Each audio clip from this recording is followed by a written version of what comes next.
হলি আর্টিজানের জঙ্গিরা এসেছে north south থেকে, আর এই জঙ্গিরা ঢাকা বিশ্ববিদ্যালয় থেকে, কিন্তু দুটোরই কিন্তু মানে গ্রুমিংটা একই ধরনের। কারণ কোনো বিষয়েই তাদের কোনো ধরনের বোঝানো সম্ভব ছিল না, এবং তারা একেবারে প্রিমেডিটেটেড ভাবে প্রস্তুত নিয়ে এসেছিল, এটাকে একটা মিডিয়া স্টান্ট হিসেবে দেখে। আমাদের কাছে সেখানে রিপোর্ট ছিল যে শিক্ষা প্রতিষ্ঠান সমূহে ছাত্রদের মধ্যে চাকরি কর্মসংস্থান এটা একটা সবচেয়ে বড় চিন্তার বিষয় বা সবচেয়ে বড় অনিশ্চয়তার বিষয় ছিল, এবং সেখানে গোয়েন্দা প্রতিবেদনও ছিল যে এই সংক্রান্ত বিষয়ে যদি আন্দোলন সংগ্রাম দানা বেঁধে উঠে তাহলে তাহলে পরিস্থিতি সবচেয়ে সামাল দেওয়া কঠিন হয়ে যায়, বিশেষ করে ঢাকা ভিত্তিক যে শিক্ষা প্রতিষ্ঠানগুলো আছে। কারণ প্রায় 6 লক্ষ সিম নতুন ঢাকা শহরে ঢুকেছে, তো 6 লক্ষ মানুষ কিন্তু তারা ঢাকা শহরে ঢুকিয়েছে। এই যে বলছে তারা মেটিকুলাস ডিজাইন, এটা অবশ্যই মেটিকুলাস ডিজাইন ছিল, এবং একেবারে আমি বলবো তাদের পরিকল্পনা। আমাদের সবচেয়ে বড় ব্যর্থতা ছিল এই যে সূক্ষ্ম পরিকল্পনা, গভীর ষড়যন্ত্র, সেটা আমরা পরাস্ত করতে পারিনি। এটা আমি বলবো আমাদের সবচেয়ে বড় ব্যর্থতা। আমাদের সাথে বসার যে আনুষ্ঠানিক যেটা ঘোষণা ছিল, তার বাইরেও কিন্তু অনানুষ্ঠানিকভাবে তাদের সাথে কিন্তু সরকারি সংস্থাগুলো প্রতিনিয়ত আলোচনা করে যাচ্ছে। কিছু বিষয় প্রকাশ্যে এসেছে, কিছু বিষয় লোকান্তরে সেটা মানে গোপনে রয়ে গিয়েছে, এখনো প্রকাশিত হয়নি। আমি সেই যেহেতু আমি সংবিধান অনুসারে রাষ্ট্রীয় দায়িত্ব থাকাকালীন অবস্থায় গোপনীয়তার শপথ আমি নিয়েছি, অনেক কথা এখানে আসলে বলা সমীচীন হবে না। আমাদের আইন শৃঙ্খলা রক্ষাকারী বাহিনী থেকে শুরু করে গোয়েন্দা সংস্থার নেতৃত্বে যারা ছিলেন, তাদের ব্যর্থতা বা সফলতা নিয়ে আমাদের অনেক আলোচনা হবে, অথবা তাদের নেতৃত্বের এই কার্যক্রমে অংশগ্রহণ করা নিয়েও, ষড়যন্ত্রে অংশগ্রহণ করা নিয়েও কিন্তু আলোচনা হতে পারে অনেক পর্যায়ে। কিন্তু কোনো একটি কারণে যারা সরকারের ভেতর থেকেই নানান ধরনের আমি বলবো কলকাঠি নাড়ছিল, বিভ্রান্ত করছিলেন নির্বাহী প্রধানকে, সরকার প্রধানকে, ষড়যন্ত্রমূলক ভাবে অন্ধকারে রেখে কোনো ধরনের রাজনৈতিক সমাধান বা সুরাহা করার বিষয়ে তাকে সেই পথে সুপারিশ না দিয়ে, পরামর্শ না দিয়ে আরেক পথে নিয়ে আরেক ধরনের, আমি বলবো ওটা নির্দিষ্ট কোনো জায়গা থেকেও ষড়যন্ত্র ছিল বলে অনেকেই মনে করছে। তার সন্তানের কাছ থেকে ইউনূস টাকা নিয়েছে, ইউএসএইড এর ফান্ডিং কোথায় গিয়েছে সেই দেশের প্রেসিডেন্টও বলেছে। সুপ্রিয় দর্শক শ্রোতা, সবাইকে শুভেচ্ছা। আজ আমাদের অতিথি মহিবুল হাসান চৌধুরী নওফেল, সাবেক শিক্ষামন্ত্রী, এমপি। বাংলাদেশের রাজনীতিতে শেখ হাসিনার মাধ্যমে তরুণ যে গ্রুপটাকে সামনে আনা হচ্ছিল, নওফেল তাদের একজন। তিনি কথা বলেন সরাসরি, এটা তার পড়াশোনা, রাজনৈতিক গভীরতা সেটা স্পষ্ট করে। আজকের এই বিশেষ পরিস্থিতি বাংলাদেশে তার কথাগুলো আমরা শুনবো। নওফেল, আপনাকে শুভেচ্ছা। বাড়ি ভাই, আপনাকেও শুভেচ্ছা জানাচ্ছি। আপনাকে অনেক ধন্যবাদ। আপনি কিছু অসুস্থ, তারপরও আপনি আমাদের দেয়া কথা অনুসারে আমি মিস করে নেই আপনাকে। আপনি বলেন তো, আপনার বয়সে আপনার যে এখন যে রাজনৈতিক পরিস্থিতি, আপনার বিষয়টাকে আপনি কিভাবে বলবেন আজকের দিনটাকে? ধন্যবাদ বাড়ি ভাই। রাজনৈতিক পরিস্থিতি আজকে আমাদের দেশের যে আজকে অবস্থা, গতকাল আপনি জানেন মুরাদনগরে একজন সনাতনী বোনকে বিবস্ত্র করে ভিডিও ধারণ করে ধর্ষণ করা হয়। চট্টগ্রামের চকরিয়ায়, কক্সবাজারে থানার ওসি সেখানে একজন ধর্ষিতা নারীকে ধর্ষকের সাথে আপোষ করিয়ে দেওয়ার চেষ্টা করে, যখন সেই নারীরা থানায় যায় ধর্ষণের অভিযোগ করার জন্য। এই হচ্ছে বাংলাদেশের অবস্থা। মৃত্যু, ধর্ষণ, ডাকাতি, মব সন্ত্রাস, এবং এর সবকিছুই এই যে এই দুর্যোগের মধ্যে বাংলাদেশ চলছে, এই দুর্যোগের মূল কারণ হচ্ছে আজকে এই ক্ষমতার চেয়ার দখল করে নেওয়া খুনি ইউনূস, এবং দুর্ভাগ্যবশত বিএনপি, যারা অন্তত ফেস অফ ইট, মানে অন্তত তারা বাহ্যিকভাবে স্বাভাবিক রাজনীতি করে বলে দাবি করে, এবং তাদের পাশাপাশি আছে মুক্তিযুদ্ধ বিরোধী, বাংলাদেশ বিরোধী শক্তিসমূহ, জামায়াতে ইসলামী থেকে শুরু করে অনেকেই, এবং একটা জঙ্গি গোষ্ঠী আছে, দেশদ্রোহী জঙ্গি গোষ্ঠী।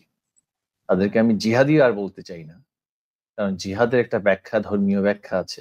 এরা ধর্মীয় ব্যাখ্যা মানে না, এরা অ্যানার্কিস্ট, অর্থাৎ আমি বলি যারা নৈরাজ্যবাদী, এবং গভীর সূক্ষ্ম ষড়যন্ত্রের কারণে আজকে বঙ্গবন্ধুর কন্যা, আমাদের এখন পর্যন্ত বৈধ প্রধানমন্ত্রী, যিনি এখনো পদত্যাগ করেননি, তিনি দেশহীন।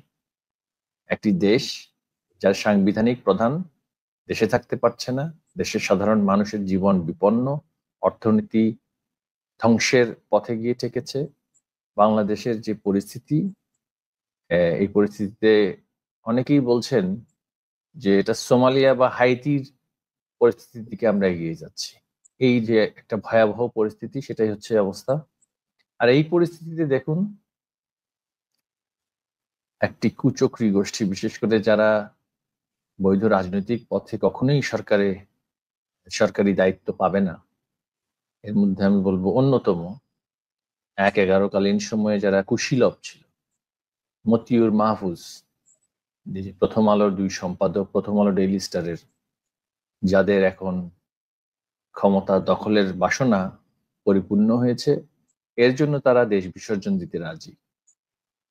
প্রথম আলো ডেইলি স্টার সহ মিলে কিছু গণমাধ্যম, যারা পূর্বে আওয়ামী লীগ সরকারের সময়ে গণমাধ্যমের স্বাধীনতা নিয়ে আলোচনা করেছে, আজকে আমাদের বিরুদ্ধে এত অ্যালিগেশন, এত সংবাদ, এগুলোর সত্য মিথ্যা, এগুলোর বিষয়ে আমাদের বক্তব্যটা কি, সেটাও তারা প্রচার করে না, করতে দেয় না।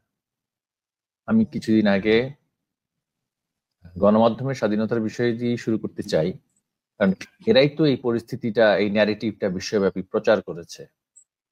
সোরস ফান্ডের, ওপেন সোসাইটির পয়সা নিয়ে, তারপরে আমরা জানি মার্কিন যুক্তরাষ্ট্রের প্রেসিডেন্ট ডোনাল্ড ট্রাম্প, তিনি বলেছেন যে কিছু কিছু সংস্থা, ইউএসএইড বা এই ধরনের সংস্থার অর্থগুলো কোথায় গিয়েছে।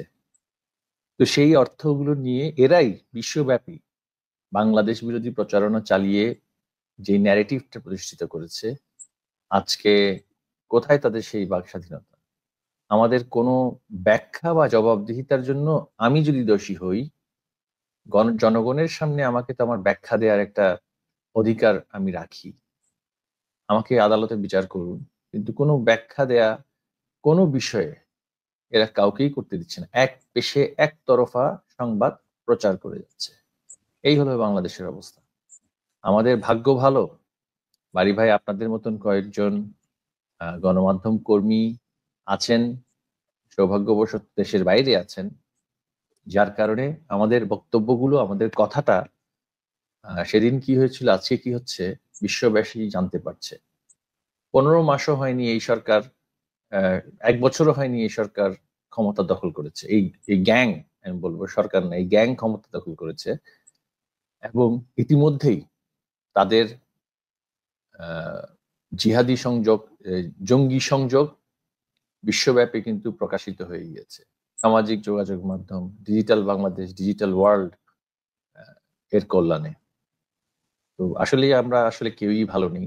ভালো আছে যারা রাষ্ট্র ক্ষমতা দখল করে চাঁদাবাজি করছে, লাইসেন্স বাগিয়েছে ইউনূস, নিজেকে সে হেন কোনো লাইসেন্স নেই যেখানে তার চোখ যায়নি, যাই লুক্রেটিভ ব্যবসা আছে নিজের জন্য বাগিয়ে নিয়েছে। আসিফ নজরুল শত শত কোটি টাকার জামিন ব্যবসা করেছে, জঙ্গিদেরকে জামিন দিয়ে, সন্ত্রাসীদেরকে জামিন দিয়ে, ধর্ষক খুনি সবাইকে ছেড়ে দিয়ে যে জামিন ব্যবসা করে শত শত কোটি টাকা কামিয়ে নিয়েছে। সৈয়দা রিজওয়ানার মতন উপদেষ্টা পরিবেশের কথা বলে চাঁদাবাজিতে বাংলাদেশের শ্রেষ্ঠ এই তথাকথিত সুশীল ব্যক্তি তাদের পকেট ভারী করেছে। এখন তার স্বামী শুনছি নির্বাচনের জন্য প্রস্তুত। এর আগে তার স্বামীকে দিয়ে নাটক করেছিল, তাকে নাকি কে তুলে নিয়ে গিয়েছে। এই সমস্ত নাটক এখন আর করতে হবে না ভবিষ্যতে, পকেট বেশ ভারী হয়েছে। ফরহাদ মজহারের স্ত্রী বলুন, বা এই যে ভুয়া ভুয়া আদিল, ফটোশপ আদিল, যে হাইতির ছবি, হাইতির ভূমিকম্পের ছবি ফটোশপ করে হেফাজতের কর্মী হত্যা হয়েছে, নিহত হয়েছে, সেই ধরনের প্রচার করেছে। এই হলো বাংলাদেশের অবস্থা। একটি প্রতারক, খুনি এবং দেশ বিরোধী শক্তি তো বটেই, গ্যাং এর হাতে পড়েছে বাংলাদেশ। এই গ্যাং থেকে মুক্তি পেতে আমাদের পুনরায় মুক্তিযুদ্ধের মতো সংগ্রামে নামা ছাড়া আর কোনো উপায় আমি অন্তত দেখছি না। জনাব নওফেল, আপনার বক্তব্যে, সূচনা বক্তব্যে বাংলাদেশের বিপদটা চিত্রিত হয়েছে। আপনি বিপদের নকশাগুলা বলেছেন। বাংলাদেশের অনেক মানুষ আজকে জানে এই বিপদটা তৈরিতে আপনাদের নানা ধরনের ব্যর্থতা কাজ করেছেন। এই ব্যর্থতাগুলা কি আজকে মূল্যায়ন করেন? অবশ্যই। দেখুন, আমাদের সরকার, বাংলাদেশ আওয়ামী লীগের সরকার, জননেত্রী শেখ হাসিনার নেতৃত্বের সরকার 15 বছর রাষ্ট্র পরিচালনা করেছে। সফলতা ব্যর্থতা নিয়েই একটি সরকার পরিচালিত হয়। একটি সরকারের সব নীতি যে সফল হবে বা সব নীতি জনগণের জন্য যথাযথভাবে যেই উদ্দেশ্যে সেটা প্রণয়ন করা হয়েছিল সেটা বাস্তবায়িত হবে, তা কিন্তু নয়। এটাই হচ্ছে বাস্তবতা। আমাকে দেখতে হবে তুলনামূলকভাবে। আওয়ামী লীগ সরকারের 15 বছর, আমি যদি একেবারে প্রথম দিকের অবস্থাটা বলি, 2008 সরকারে নির্বাচন হওয়ার পরে 9-10 সালের কথা যদি বলি, তত্ত্বাবধায়ক সরকার 1-11 কালীন সরকারের কারা নির্যাতনে অতিষ্ঠ অনেকেই সেই সময়টাতে কিন্তু আইনের শাসন যথাযথভাবে থাকায় যথাযথভাবে জামিন পায় এবং স্বাভাবিক বিচারিক কার্যক্রমের মধ্যে দিয়ে তারা কিন্তু যাওয়ার আইনি সুযোগটা পায়। তখন সংসদে বিএনপি ছিল, জামায়াত ইসলামীও ছিল, জাতীয় পার্টি ছিল, আওয়ামী লীগ ছিল, ওয়ার্কার্স পার্টি সহ আরো অন্যান্য অনেক দল সংসদে ছিল। ওই সময়টার সাথে যদি আজকে সরকার পরিবর্তনের প্রেক্ষাপটের সময়টা যদি আপনি দেখুন,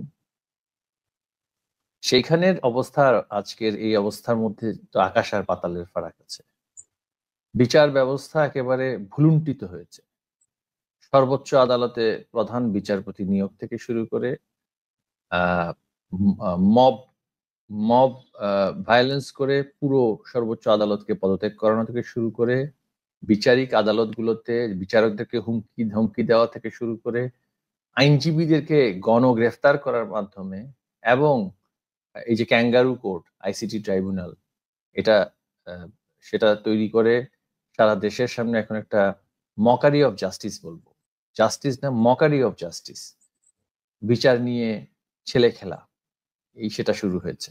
তো আমাদের ব্যর্থতা অবশ্যই আছে।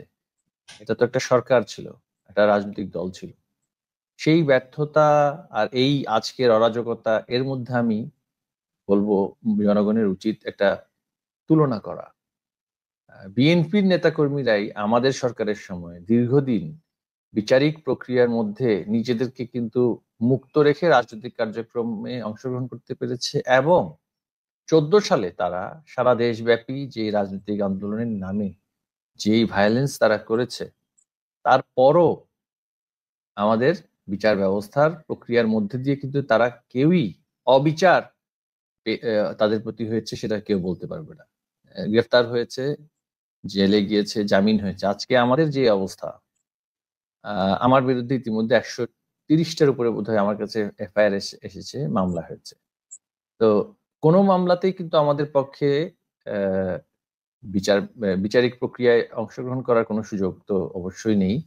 এবং আজকে আদালতের যে অবস্থা, কোনো আইনজীবী প্রস্তুত নন যে আমরা যে যাব, গিয়ে যে আত্মসমর্পণ করে যে বিচারিক প্রক্রিয়ায় নিজেদেরকে সেটার সম্মুখীন করব, নিজেকে বিচারের হাতে সঁপে দেবো, সেই পরিস্থিতি নেই।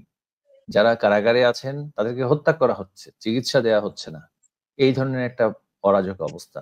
আমাদের ব্যর্থতার কথাটা আমি জানি আপনি মানে আমার মুখ থেকে বেশি শুনতে চাইছেন।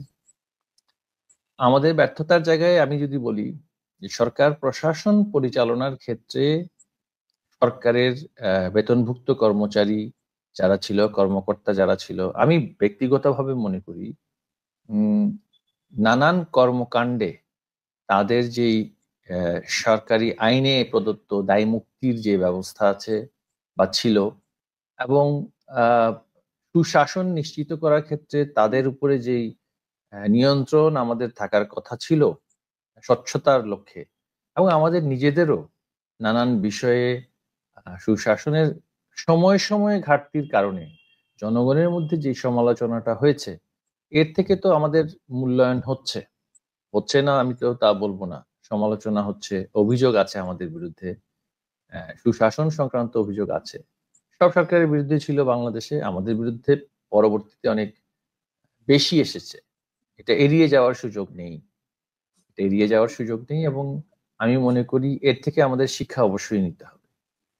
আমরা আমাদের দীর্ঘ 15 বছরে দুর্নীতির দায়ে যারা আহ, অভিযুক্ত হয়েছে, আমরা জানি যে রাজনৈতিক ব্যক্তি হলে তার জেল জরিমানা সবই হয়।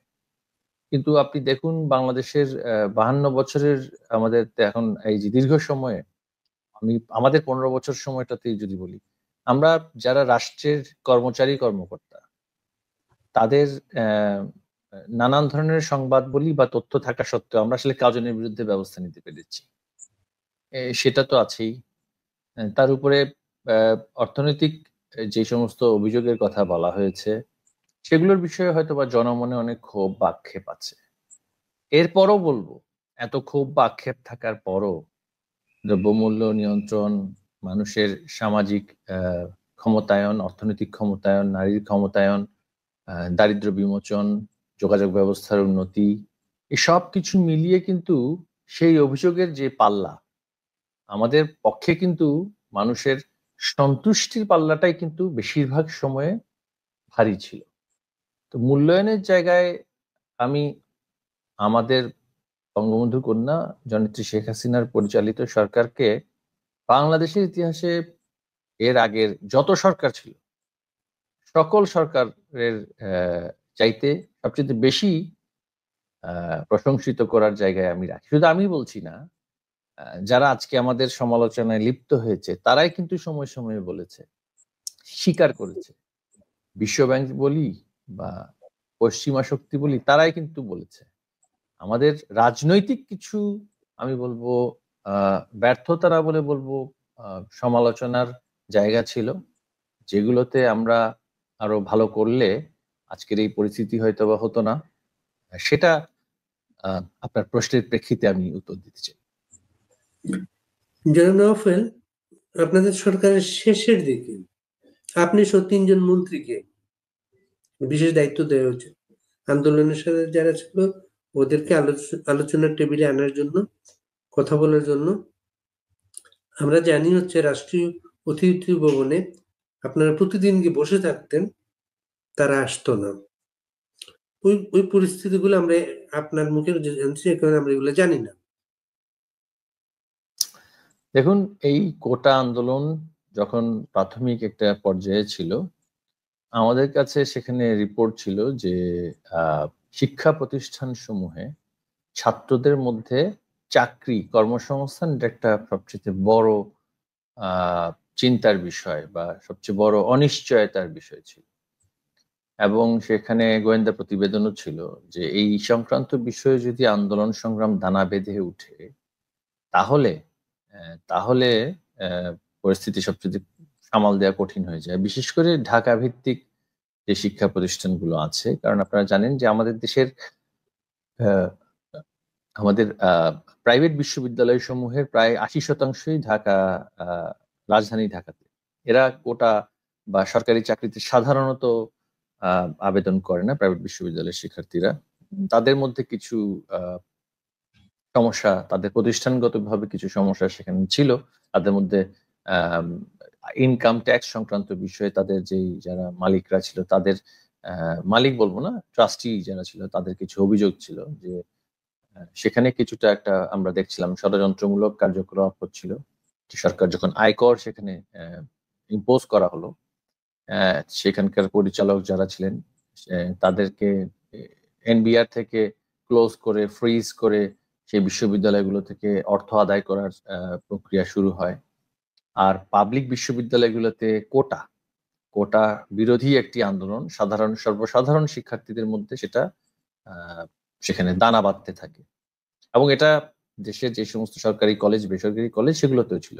দেশে একটা সংস্কৃতি আছে, আমরা জানি যে আমি মাস্টার্স পাশ করলেও কিন্তু সরকারের একটা ছোট চাকরির আশায় আমাদের অনেক সন্তান সেই আশায় কিন্তু বছরের বছর পার করে দেয় এবং চেষ্টা করে কাজের জন্য, সরকারের অংশ হতে চায়, নিরাপত্তার জন্য, কর্মসংস্থানের নিরাপত্তা, যে আজীবন তার কর্মটা সুনিশ্চিত থাকবে।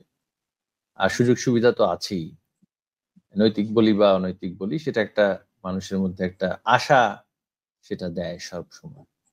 এখন যে বিষয়টি হলো, এইটা যখন শুরু হয় তখন কিন্তু আমরা চেষ্টা করেছি সরকারের পর্যায় থেকে যে শুরুতেই এটা রিজলভ করার জন্য। কিছু বিষয় প্রকাশ্যে এসেছে, কিছু বিষয় লোকান্তরে সেটা মানে গোপনে রয়ে গিয়েছে, এখনো প্রকাশিত হয়নি। আমি সেই যেহেতু আমি সংবিধান অনুসারে রাষ্ট্রীয় দায়িত্ব থাকাকালীন অবস্থায় গোপনীয়তার শপথ আমি নিয়েছি, অনেক কথাই এখানে আসলে বলা আমার পক্ষে সমীচীন হবে না, আইনত সমীচীন হবে না। যদি আমার রাষ্ট্র এবং সংবিধানের প্রতি আমার যদি আমার সেই আস্থা এবং বিশ্বাস থাকে, তো আমি সেই দিকগুলোতে যাব না।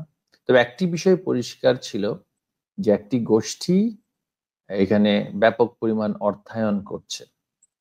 এখন আমি বলবো সেগুলো নিয়ন্ত্রণ করার ক্ষেত্রে আমাদের সংস্থাগুলো, আমাদের আইন শৃঙ্খলা রক্ষাকারী বাহিনী থেকে শুরু করে গোয়েন্দা সংস্থার নেতৃত্বে যারা ছিলেন, তাদের ব্যর্থতা বা সফলতা নিয়ে আমাদের অনেক আলোচনা হতে পারে, অথবা তাদের নেতৃত্বের এই কার্যক্রমে অংশগ্রহণ করা নিয়েও, ষড়যন্ত্রে অংশগ্রহণ করা নিয়েও কিন্তু আলোচনা হতে পারে অনেক পর্যায়ে, আমি বলব। এবং অনেক উচ্চ পদস্থ ব্যক্তির বিষয়ে কিন্তু আমি সন্দেহ পোষণ করেছিলাম প্রথম থেকেই, আমি সে আলোচনাতে যাচ্ছি না। তবে আমি দেখতে পেয়েছি যখন আমরা তাদের সাথে বসার চেষ্টা করেছি, তার আগেও কিন্তু তারা নানান সংস্থার সাথে বসেছে এবং প্রথম থেকেই এইটি একটি রাজনৈতিক যেহেতু সমস্যা হিসেবে সৃষ্টি হয়েছে, আমাদের অনেকের মধ্যে আলোচনা ছিল বিষয়টি রাজনৈতিক নেতৃবৃন্দের মাধ্যমে, যারা সাবেক ছাত্র নেতারা ছিলেন, ডাকসুর নেতৃবৃন্দ ছিলেন, আমাদের রাজনৈতিক নেতৃবৃন্দ, তাদেরকে সেখানে কাজে লাগিয়ে আমাদের ডাকসুর সাবেক ভিপি ছিলেন জনাব আখতারুজ্জামান থেকে শুরু করে আমাদের অন্যান্য রাজনৈতিক দলগুলো যেমন জনাব হাসানুল হক ইনু, রাশেদ খান মেনন, তাদের যে ছাত্র রাজনীতির যে গৌরবময় ঐতিহ্যবাহী ইতিহাস, তাদেরকে সামনে এনে রাজনৈতিকভাবেই আলোচনাটা শুরু করে দেওয়ার বিষয়ে একটি আলোচনা ছিল। কিন্তু কোনো একটি কারণে যারা সরকারের ভেতর থেকেই নানান ধরনের, আমি বলবো, কলকাঠি নাড়ছিল, বিভ্রান্ত করছিলেন নির্বাহী প্রধানকে, সরকার প্রধানকে, আমাদের মাননীয় প্রধানমন্ত্রীকে, ষড়যন্ত্রমূলক ভাবে অন্ধকারে রেখে কোনো ধরনের রাজনৈতিক সমাধান বা সুরাহা করার বিষয়ে তাকে সেই পথে সুপারিশ না দিয়ে, পরামর্শ না দিয়ে আরেক পথে নিয়ে আরেক ধরনের, আমি বলবো একটা নির্দিষ্ট কোনো জায়গা থেকেও ষড়যন্ত্র ছিল বলে অনেকেই মনে করছে। এবং সেটার সাথে আমারও মাঝে মাঝে মনে হয় যেন সেগুলো কিছুটা হলে হয়তো বা সত্যতা আছে। তো সেটা একটা আলোচনা আছে।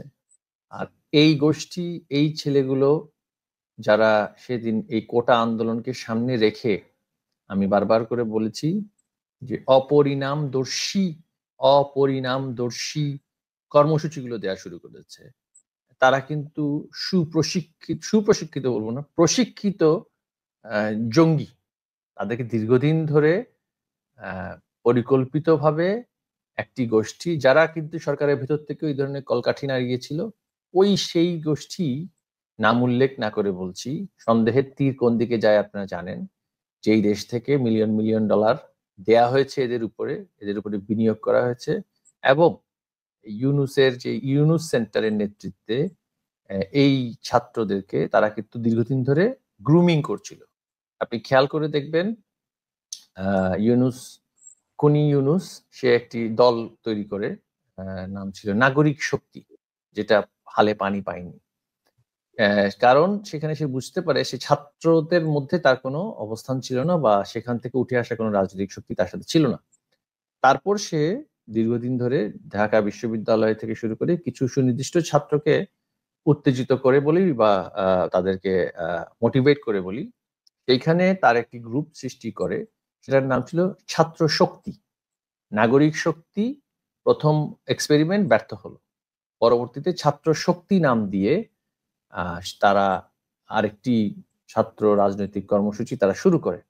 এবং এর মধ্যে কিন্তু ইনিয়ে বিনিয়ে নানানভাবে যে সমস্ত শিক্ষার্থী হিজবুত তাহরির, তারপরে জামায়াতি শিবির, ইসলামী ছাত্র শিবির বা অন্যান্য একটু উগ্রপন্থী ছাত্র সংগঠনগুলোতে ইমপ্রেশনেবল ছাত্র যারা ছিল তাদেরকে কিন্তু রিক্রুট করা শুরু করে। আরেকটি সংগঠন তারা তৈরি করে রাষ্ট্র সংস্কার আন্দোলন। রাষ্ট্র সংস্কার আন্দোলন অবশ্যই খুবই একটি মানে কনস্ট্রাকটিভ কথা এবং অত্যন্ত সৃষ্টিশীল চিন্তা, সেটা কোনো বলার অপেক্ষা রাখে না। রাষ্ট্রের তো সংস্কার অবশ্যই প্রয়োজন, প্রতিনিয়ত প্রয়োজন। দুর্নীতির প্রশ্নে, সামাজিক অধিকারের প্রশ্নে অবশ্যই সেটার প্রয়োজন আছে, কিন্তু সেটাকে ধীরে ধীরে কিভাবে শেখ হাসিনার সরকার বিরোধী আন্দোলনে পরিণত করা যায় সেটাই ছিল তাদের লক্ষ্য।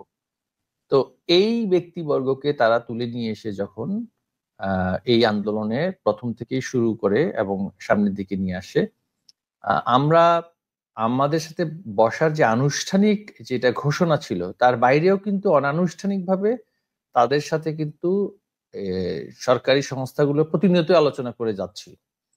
এবং সেখানে আমার মনে হয় কিছুটা ষড়যন্ত্রমূলক ভাবেই বলি বা যেভাবে বলি না কেন, সেখানে কোনো একটা বিভ্রান্তির সৃষ্টি কিন্তু হয়েছিল।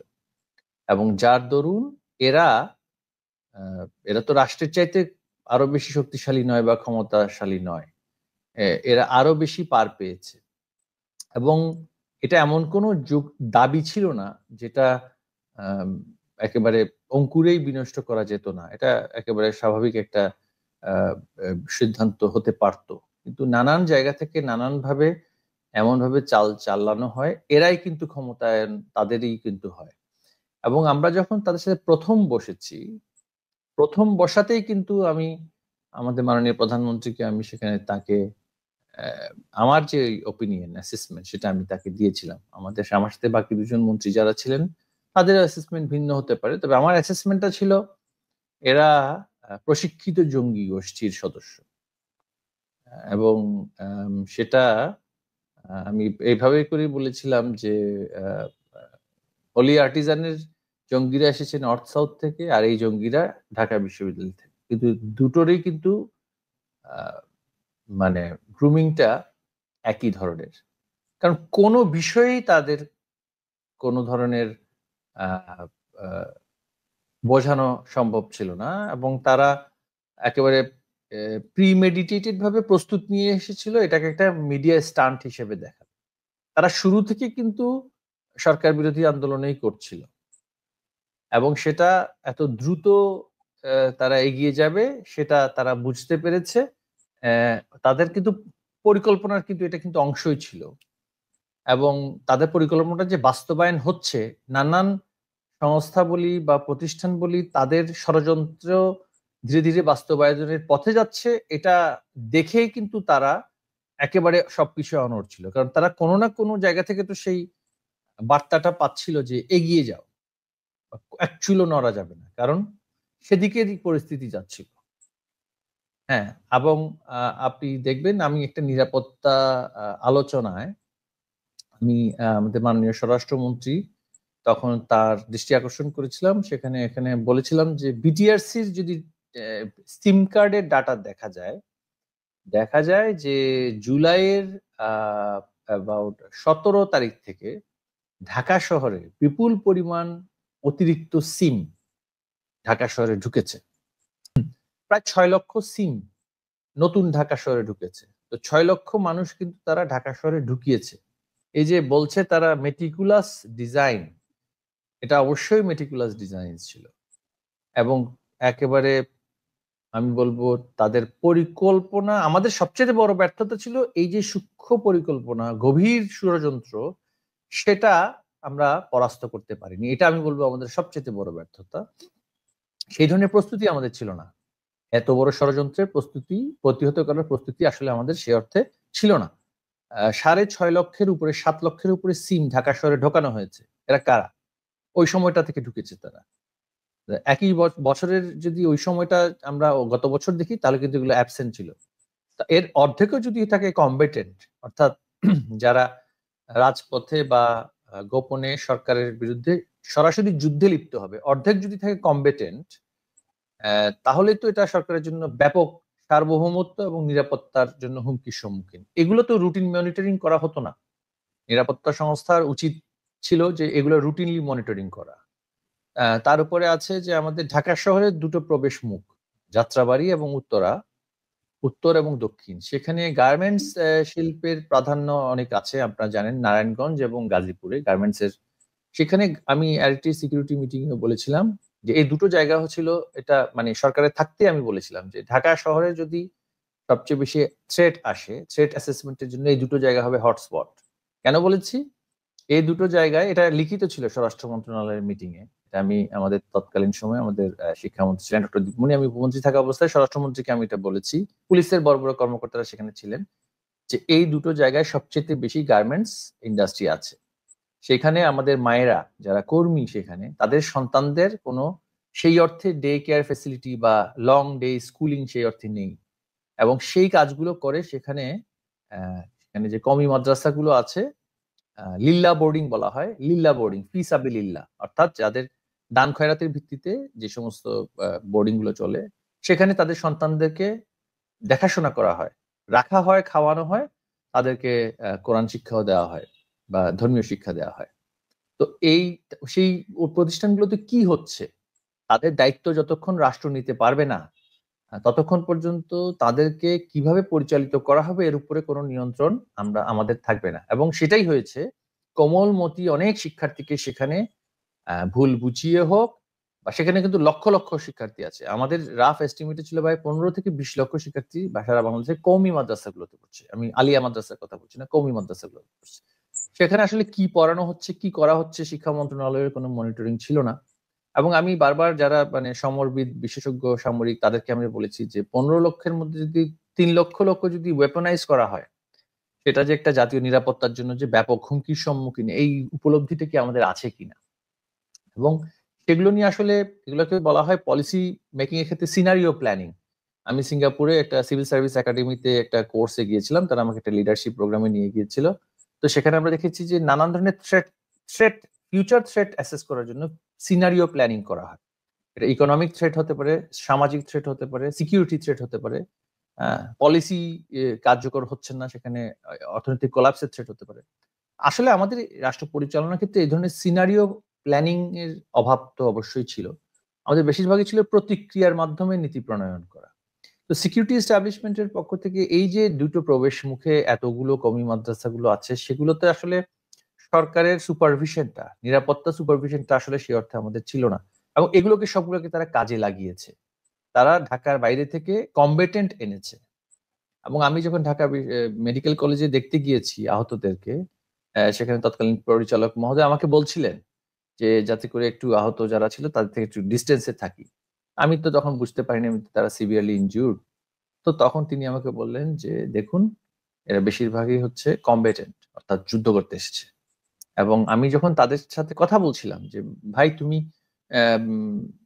তোমার বাড়ি কোথায়, বাড়ি অনেক দূরে, চাপাই হতে পারে বা পঞ্চগড় বা ময়মনসিংহে, তো তুমি ঢাকা শহরে শুক্রবার দিন কেন এসেছো? অনেকে বলছে ওয়াজ শুনতে এসেছি, অনেকে বলছে একটা কাজ ছিল, কাজ কি সেটা বলছে না। এবং অনেকে দেখছিলাম যে পেশা ছিল মোটর মেকানিক। তো আমাকে একজন সেখানে বললেন যে দেশীয় অস্ত্র প্রস্তুত করার জন্য যে সমস্ত ওয়ার্কশপ গুলো, সেগুলো মোটর মেকানিকরা ভালোই সেই লেদ মেশিন গুলো চালাতে পারে, দেশীয় অস্ত্রগুলো সেটা সেখানে তৈরি করতে পারে। তো এত বেশি সংখ্যক মোটর মেকানিক ঢাকা শহরে আসলো কেন? তাদেরকে নিশ্চয়ই ভাড়া করে আনা হয়েছে, তারা নিশ্চয়ই অস্ত্র তৈরি করার সেই প্রশিক্ষণ ছিল বা অস্ত্র নিয়ে এসেছে। তো এত কম্বাটেন্ট ঢাকা শহরে চলে এসছে, আমার তো সিকিউরিটি এস্টাবলিশমেন্ট সেটা মনিটর করলে বুঝে যাবে যে এই সময়টাতে কেন এত লোক বেশি আসছে, নিশ্চয়ই কোনো উদ্দেশ্য আছে। আসলে সেগুলো আমাদের মানে আমি মনে করি ব্যর্থতা তো ছিলই। এই যে মেটিকুলাস ডিজাইন যেটা ইউনুস বলছে সেটা আসলে সে করতে পেরেছে। সে করতে পেরেছে কারণ তার কাছে ছিল মিলিয়ন মিলিয়ন ডলার।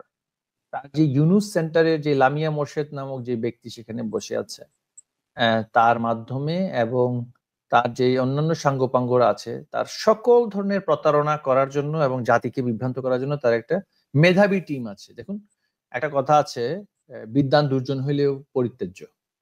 এই কিছু বিদ্বানকে তিনি নিয়েছেন, যাদের মেধা ছিল এটা অনস্বীকার্য, কিন্তু সেই মেধাকে কাজে লাগানো হচ্ছে ইউনুসের প্রতারণার জন্য। ইউনুস ওই যে সামান্য পুরস্কারের প্রতারণা থেকে শুরু করে জঙ্গি গোষ্ঠীর সাথে সংযোগ স্থাপন করা থেকে শুরু করে তার মিলিয়ন ডলারের তার যে তসরুপ করে নিয়ে গিয়েছে। এবং আপনি জানেন যে জর্জ সোরাস যে একজন ধনকুবের, তার টাকা দিয়ে অনেক সময় রাষ্ট্র পরিবর্তন, সরকার পরিবর্তনের অভ্যুত্থান নানান দেশে হয়েছে। ওপেন সোসাইটি ফাউন্ডেশন তার সন্তানের কাছ থেকে ইউনুস টাকা নিয়েছে। ইউএসএইড এর ফান্ডিং কোথায় গিয়েছে সেই দেশের প্রেসিডেন্টও বলেছে। তো এত প্রতিকূলতার মধ্যে, এত ভয়াবহতার মধ্যে শেখ হাসিনার সরকার এত কিছু মেনে 15 বছর যে রাষ্ট্র পরিচালিত করেছে, এটাই আমি বলবো বিশাল সফলতা। এই 15 বছরে 15টি 15ই আগস্ট হওয়ার কিন্তু সম্ভাবনা ছিল। তারপরও তো মানুষের সেবার জন্য বলি, রাষ্ট্র পরিচালনার জন্য বলি, শেখ হাসিনার সরকার রাষ্ট্র পরিচালনা করে গিয়েছে এবং বাংলাদেশকে একটা পর্যায়ে নিয়ে এসেছে। এখন কিন্তু আমরা বলছি কোথায় যাওয়ার কথা ছিল আর কোথায় এলাম। এটা যদি পূর্বের মতন একটা অবস্থা হয়তো, ভঙ্গুর অর্থনীতি, ভঙ্গুর সমাজ, আইন শৃঙ্খলা নেই, আমাদের আয় $500-এরও নিচে, মানুষ ব্যাপক দারিদ্রতার মধ্যে আছে, তাহলে হয়তো বা মানুষের মধ্যে হাহুতাশ হতো না। এখন হচ্ছে কারণ তারা দেখেছে যতই তারা সমালোচনা করুক, গালি দিক, খিস্তিখেয়র করুক, ট্রল করুক, এই দল শেখ হাসিনার সরকার এর কোনো বিকল্প বাংলাদেশে গড়ে ওঠেনি, এটা এখন তারা বুঝতে পারছে।